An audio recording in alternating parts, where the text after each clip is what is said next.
A particle is projected from point A, that is at a distance 4r from the center of the earth, with speed v1 in the direction making angle 30 degree with the line joining the center of the earth and the point A। ठीक है, ये जो line है इससे 30 degree पे हमने एक particle को प्रोजेक्ट किया है।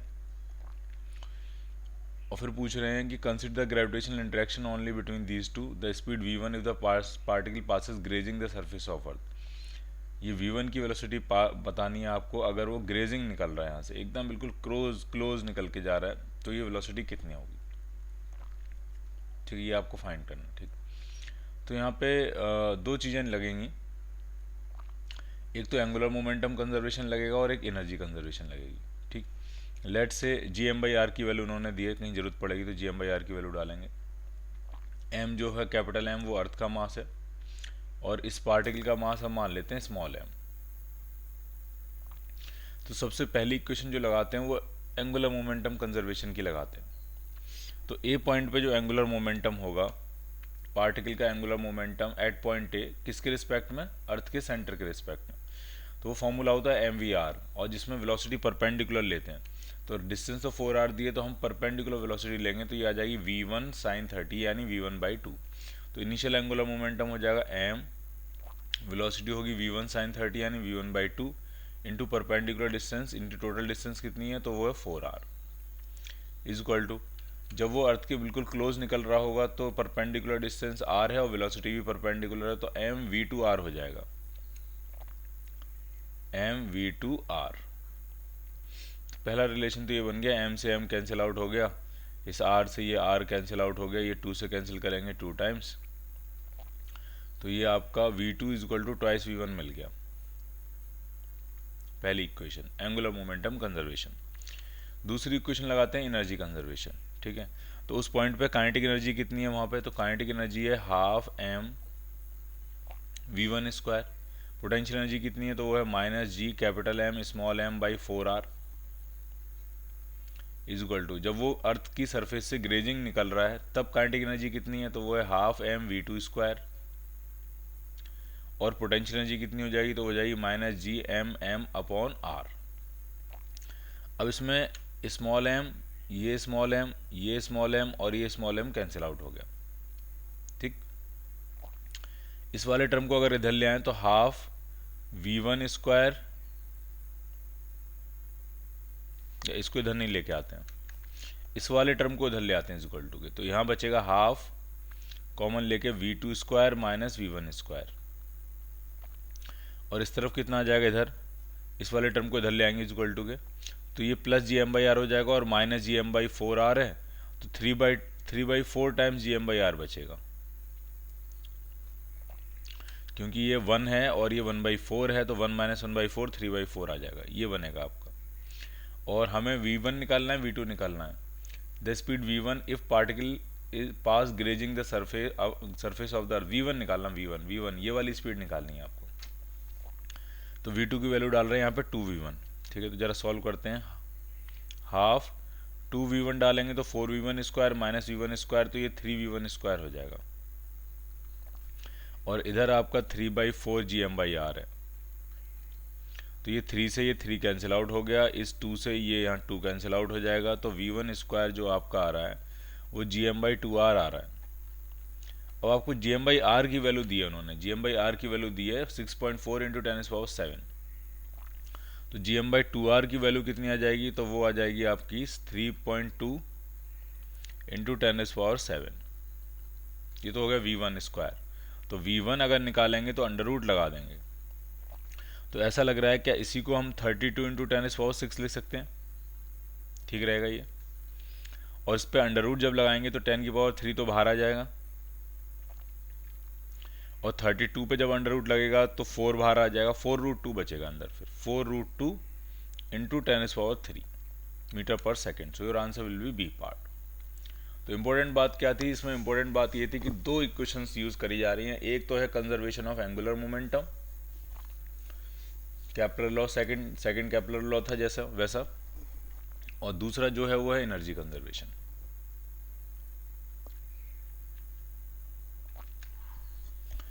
नेक्स्ट क्वेश्चन कह रहे हैं 3 identical stars each of mass m form an equilateral triangle stars are positions at the corners that rotates around the centre of the triangle. The system is isolated and the edge length of the triangle is L. The amount of work done that is required to dismantle the system. और ये rotate कर रहे हैं, ठीक है, ये rotate कर रहे हैं, rotates around the centre of the triangle. ठीक है, देखो जरा क्या सिचुएशन है.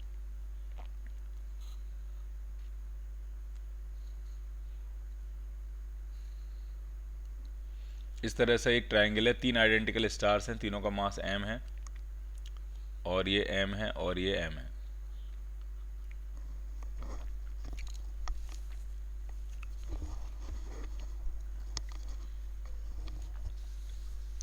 और लेंथ l दी हुई है.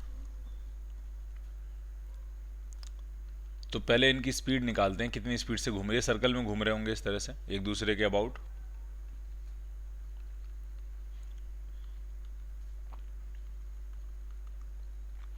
तो ये इसका सेंटर होगा यहाँ पे, और सेंटर के अबाउट ये घूम रहे होंगे इस तरह से, ओमेगा से मान लिया घूम रहे हैं ये.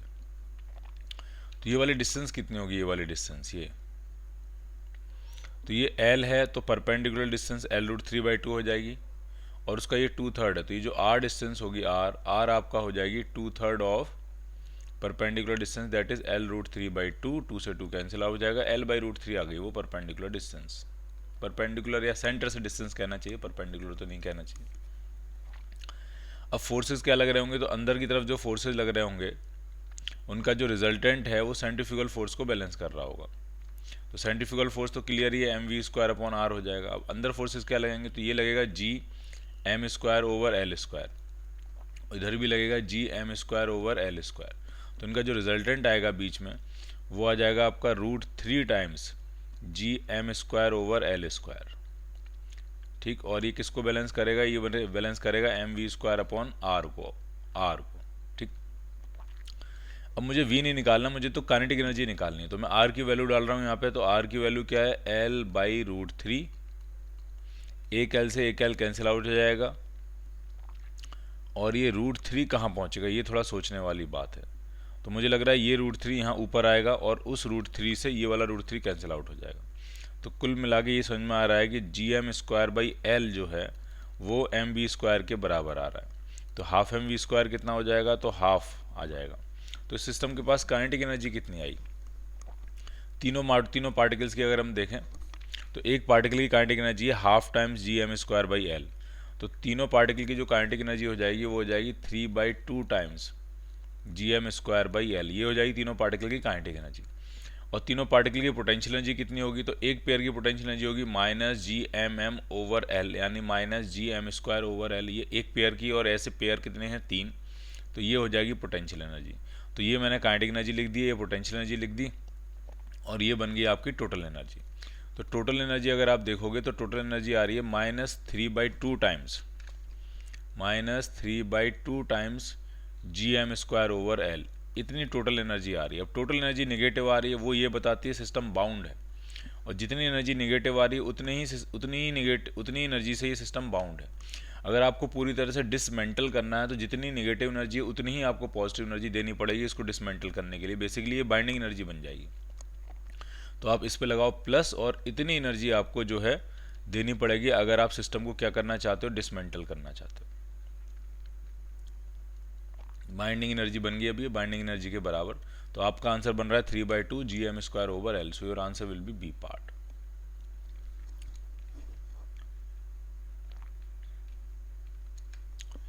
A satellite can be in a geostationary orbit around Earth in a orbit of radius r. If the angular velocity of Earth about its axis doubles, the satellite can now be in a geostationary orbit around Earth of radius. पूछ रहे हैं अभी geostationary orbit में है, time period t है, तो t² is proportional to r³ होता है, या t is proportional to r⁴3/2, ये होता है कनेक्शन. अब आप अगर अर्थ की एंगुलर वेलोसिटी डबल करोगे, इसका मतलब अर्थ का टाइम पीरियड आधा कर दिया आपने. तो अर्थ का अगर टाइम पीरियड आपने आधा कर दिया तो यहाँ क्या फ़र्क पड़ेगा वही हमें निकालना. तो मान लिया अभी टाइम t था, रेडियस r थी, ये इक्वेशन बन गई. फिर टाइम हो गया t/2 और रेडियस लेट से होगी r' की पावर 3/2. दोनों इक्वेशंस को डिवाइड कर देते हैं. तो इसको डिवाइड करके इधर 2 आ जाएगा. और 2 इज इक्वल टू आ जाएगा इधर क्या, r अपॉन r डैश की पावर 3/2। तो अगर हम r अपॉन r डैश निकालेंगे तो ये आ जाएगा 2 की पावर 2/3। तो r डैश जो आपको मिल रहा है वो मिल रहा है r अपॉन 2 की पावर 2/3। 2 की पावर 2/3 को कोई ऐसा लिख सकता है 4 की पावर 1/3। तो ये बनेगी नई रेडियस, नई जियो स्टेशनरी ऑर्बिट की radius. So your answer will be C part ना। 2 का स्क्वायर कर लिया ना यहाँ पे, 2 का स्क्वायर 4 हो गया, 4 की पावर 1/3 हो गया। The density of newly discovered planet is twice that of earth. Planet की डेंसिटी अर्थ की डेंसिटी की डबल है। Density of planet is equal to twice of density of earth. The acceleration due to gravity at the surface of planet is equal to the surface of earth। acceleration दोनों का same है, radius के बारे में पूछ रहे तो acceleration की वैल्यू बना लेते हैं। acceleration की वैल्यू होती है gm/r²। मास को डालेंगे फिर क्या, 4/3 पाई r क्यूब इंटू डेंसिटी। तो ये r से एक r कैंसिल आउट हो जाएगा। तो कुल मिला के ग्रेविटी जो है वो रेडियस और डेंसिटी के प्रोडक्ट के प्रोपोर्शनल आ रही है। अब आप कह रहे हो density same, sorry gravity same है, एक्सेलरेशन ड्यू टू ग्रेविटी दोनों पे सेम है। तो इसका मतलब अर्थ की डेंसिटी इनटू अर्थ की radius should be same as density of planet into radius of the planet.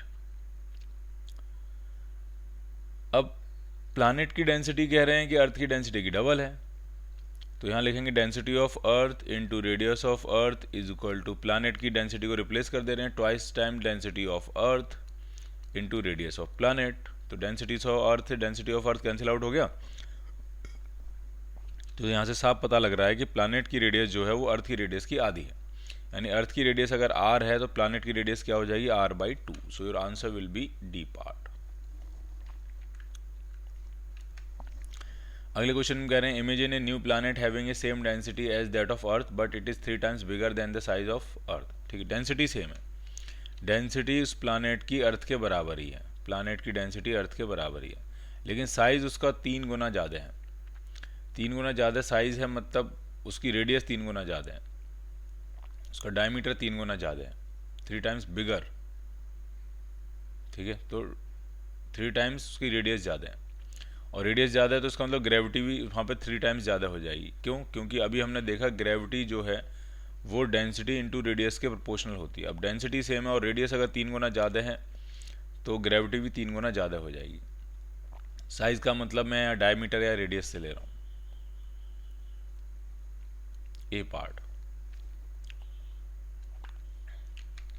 Next question में कह रहे हैं cavity of radius r/2 is made inside a solid sphere of radius r।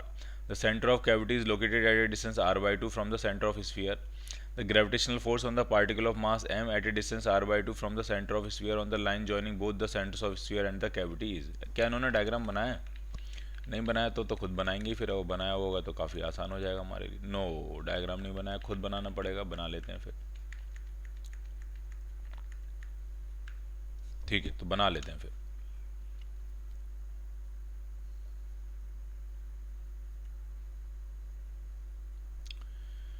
ये मान लिया एक solid sphere है, उसमें r/2 रेडियस की कैविटी बनाई है और कैविटी का सेंटर भी सेंटर से r/2 है, मतलब ये इस तरह की सिचुएशन रही होगी यहाँ पे ऐसे। मतलब यहाँ सेंटर मान के एक r/2 रेडियस की ऐसे कैविटी बनानी है आपको, ऐसे ऐसे बनेगी cavity.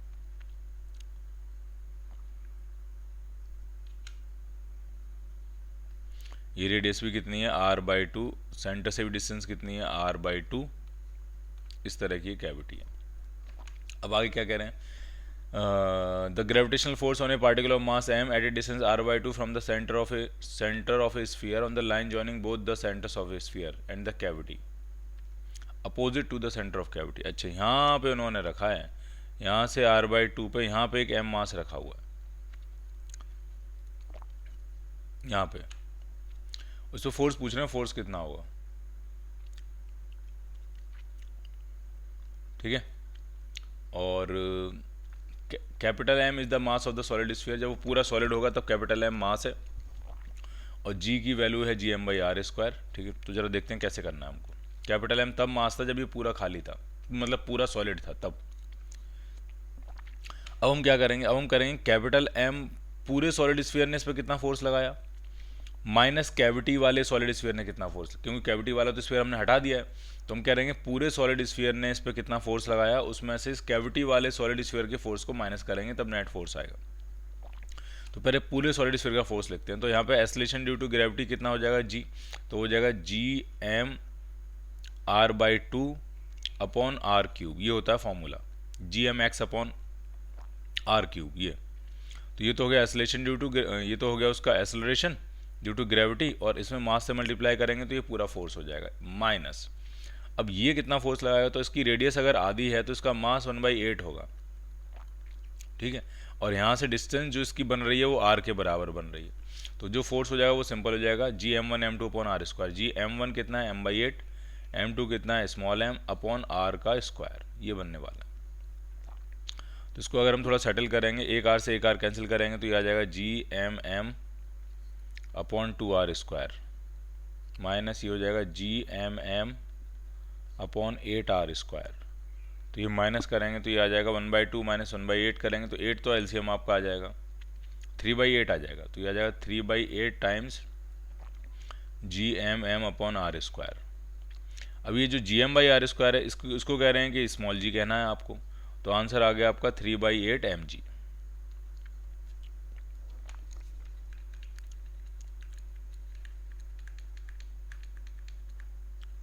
So your answer will be B part. तो कंसेप्ट आपको क्लियर होना चाहिए कि हम क्या कर रहे हैं, पूरा स्फीयर कितना फोर्स लगा रहा है, उसमें से जो हिस्सा आप हटा देने वाले हो उसका फोर्स माइनस कर देंगे, क्योंकि वो तो हिस्सा हट ही गया ना, तो जो हट गया तो उसका फोर्स माइनस कर देना आपको।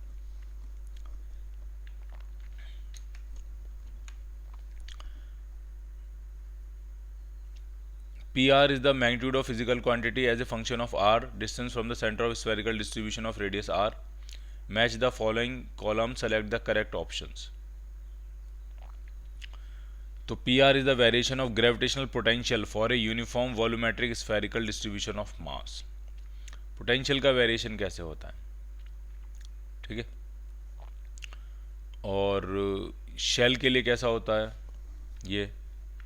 ये भी ग्रेविटेशनल पोटेंशियल है, और ये फील्ड है एक सॉलिड स्फीयर के लिए और ये शेल के लिए। तो कुछ चीज़ें हमें पहले याद है, पहले उनके बारे में बात कर लेते हैं। शेल का जो फील्ड होता है, शेल का फील्ड तो अंदर जीरो होता है, सरफेस पे मैक्सिमम होता है, उसके बाद 1/r स्क्वायर से कम होता जाता है, ये है फील्ड शेल का। तो जरा पहले ही मैच करते हैं, शेल का फील्ड किससे मैच होगा, तो शेल का फील्ड मैच हो रहा है थर्ड वाले से, यानी थर्ड का बनेगा s, ये पता लग गया थर्ड का क्या बन रहा है s। ठीक, शेल का पोटेंशियल कैसा होता है, तो सरफेस से तो कम होता ही है 1/r से, लेकिन सरफेस के अंदर जो है वो कांस्टेंट होता है। तो शेल का जो पोटेंशियल होगा वो उसका ए पार्ट से आंसर मैच करेगा। ठीक है, तो इससे ये मैच कर रहा है, इस वाले से ये मैच कर जाएगा आपका। ठीक, अब सॉलिड स्फीयर की फील्ड की बात कर लेते हैं। सॉलिड स्फीयर का जो फील्ड होता है वो अंदर से लीनियरली बढ़ रहा होता है और सरफेस पे आके मैक्सिमम होता है, फिर 1/r स्क्वायर से कम हो जाता है, ये फील्ड है सॉलिड स्फीयर का। तो इसका मतलब r का आंसर बनेगा सेकंड r से मैच करेगा। ठीक, और ये जो पोटेंशियल का ग्राफ है, ये जो पोटेंशियल ग्राफ है, ये सॉलिड स्फीयर का पोटेंशियल होता है। सॉलिड स्फीयर के पोटेंशियल का फॉर्मूला होता है आपका, वैसे तो नेगेटिव भी होना चाहिए, लेकिन चलो मैग्नीट्यूड या मॉड निकाल रहे हैं हम उसका, तो वो होता है आपका minus G M by R cube into 3/2 r square minus r square by 2, ये होता है। तो वो इस वाले से मैच कर जाएगा आपका। ठीक है, तो इसका मतलब P वाले का आंसर जो मिलेगा वो मिलेगा आपका फोर्थ। तो जरा मैच कर लेते हैं कौन सा है। फर्स्ट का मिल रहा है Q, और सेकंड का मिल रहा है R, और थर्ड का मिल रहा है S, QRS, तो आपका आंसर मिल जाएगा C पार्ट।